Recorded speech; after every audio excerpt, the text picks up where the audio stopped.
Hello and welcome to a new edition of True Audio Files. So today, or for this episode I should say, I'm going to be talking about online record buying.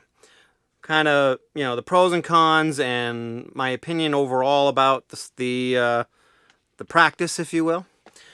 My first and foremost thing that I want to say here before I go any further, and I'm sure you've heard me say it before, and I've broached this subject a little bit in the past, but my biggest thing is that I can't stress enough is if you have the ability to go to a local record store, independent record store, I highly encourage you to make that your first priority and not to rely on online unless you absolutely need to. Like, for example, I can tell you in my situation, I usually try to give my local reseller, my local independent record store, first shot at my business in terms of, especially when it comes to, I'm mostly specifically talking about new releases. I will go there first thing Friday morning because Fridays are new release day. And that's kind of why you see my new release stuff or new to me stuff in the background every week that I do here. But generally, I try to give them first dibs on my business. Yes, in most cases, I can find the products a little bit cheaper, sometimes a lot, but in some cases a little bit cheaper online, especially with some of the stores I'm going to be discussing here. But overall, I want to give them my business because if I don't give them my business and more people stop giving them our business, we won't have them around anymore. And I like the ability to go to my local store and buy music and kind of shop around as well. Because I stumble into stuff that I never would have thought to look for. Like, for example, this Soundgarden Bad Motorfinger box set. I wish I shared it on my social media earlier this week, but I didn't show a picture of what it looked like before I opened it. And that was, it was labeled as used. It was almost half the price of a new copy of it, and it was still sealed with the hype sticker and everything on it. The drawback is the center wheel, for lack of a better term, is broken. So it sort of works, but not really. But that is not something that's all that important to me. The content is more what's important to me. So anyways, I would never even thought to have bought that if I wasn't at a local store. And also wouldn't have known that I would have been able to get it as cheap as I did unless I went to that local store too. So still wasn't cheap, but it was something that was tolerable. So kind of gets back to that whole super deluxe box sets and stuff like that I talked about in a previous video. But anyways, I'm going off on a tangent. So that I wanted to start off with by saying, first and foremost, shop your local independent record stores as your top priority. I will never stress that enough, but I want to make sure that's perfectly clear to everybody on these videos because I am not endorsing that you solely shop at online retailers. I consider them a last resort or second resort if you either don't have a local independent record store or your local independent record store doesn't have what you're looking for. So, after I've gotten that out of the way, let's talk about my thoughts in terms of, or I should say, where I like to go when I shop for new product or new releases if I can't get it at my local store. So my favorite independent record stores that are online that you can buy from, I've tried Plaid Room Records, The In-Groove, Bull Moose, Amoeba Records I haven't tried, but I've shopped it. And then my local independent record store is Newbury Comics. So Newbury Comics is good if you're wanting to buy their exclusive vinyl titles or autographed product, things like that. They don't have their entire collection of product online, just stuff like that. So you're not going to find any new release stuff there besides their exclusive titles. So all the other ones, though, from what I've seen, have all the new release stuff that they get into stock available on their website. You can order it and get it shipped. I can't say that any of them from my experience, have been incredibly fast in terms of how long it took me to get it. although I don't know if I've actually paid for the extra money for the expedited shipping. I think the best rule of thumb that you can go by, which tends to work in a lot of the cases, is shop at one that is closer to your where you live, because you will probably get the product faster. So, big box stores that I've shopped at online, well, two of them I've shopped online with. The other one I know you can is Amazon, Target, and Walmart. For audiophile releases, my go-tos are, with no hesitations, Music Direct and Acoustic Sounds. Both of basically Acoustic Sounds is the parent, or their parent company also owns Analog Productions and the Acoustic Sounds releases that are coming out. And Music Direct, they own MoFi, so I've tended to steer towards them as opposed to MoFi directly. They seem to handle shipping and other things much better than MoFi themselves. Their customer service, I think, is better. But I would say overall, if you're looking for something, the shop that gives, in my opinion, the best return and exchange policies, it's definitely hands down Amazon.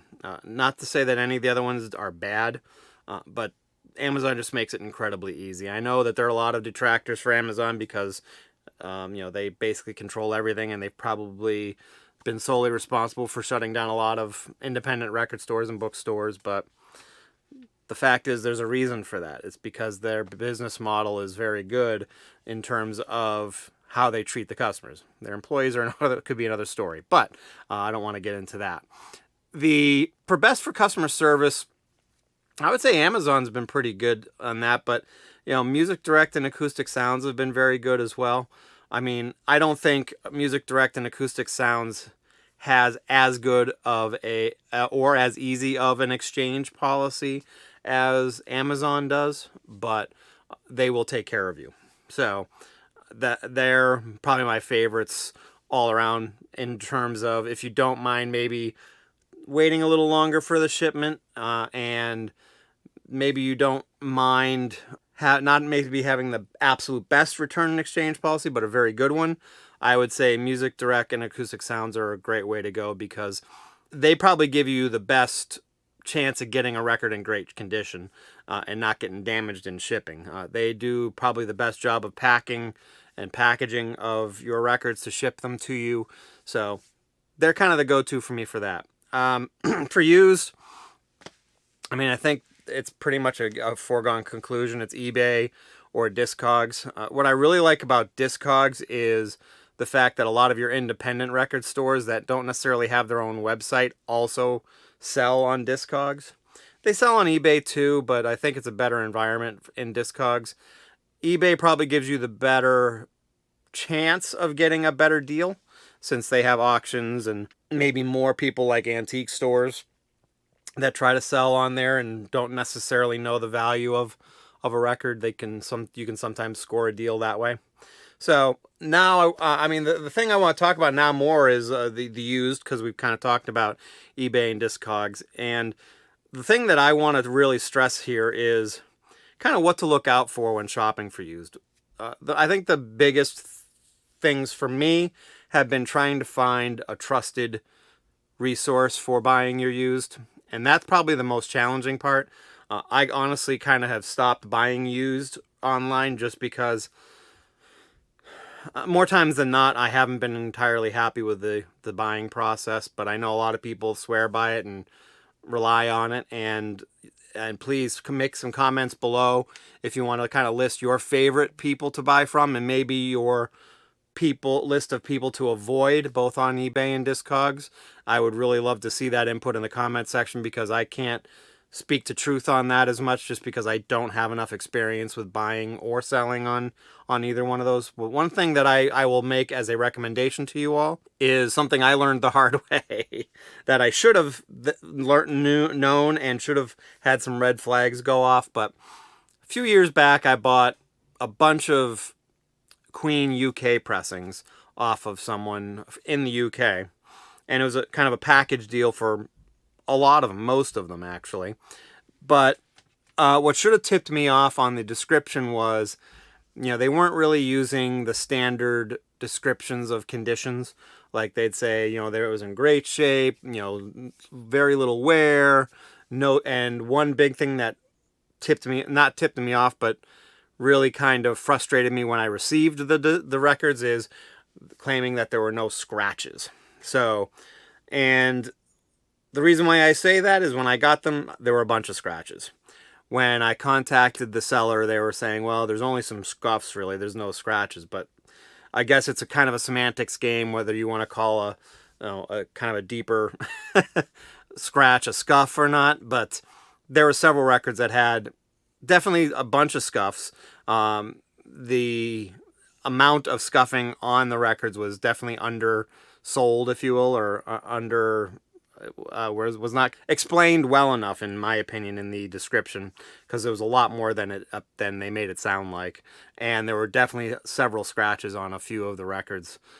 Fortunately, they were all playable, but they were kind of snap, crackle, and poppy, which I was trying to avoid if I could. Some of them were great, though, so, I mean, I lucked out in that sense, because I did get a pretty decent deal, and after I complained to the seller, they did discount the records for me to kind of appease me. So there is that. I would say that if you can avoid it, you should also try to avoid buying records from places that are outside of your country, just because returning or exchanging becomes an issue.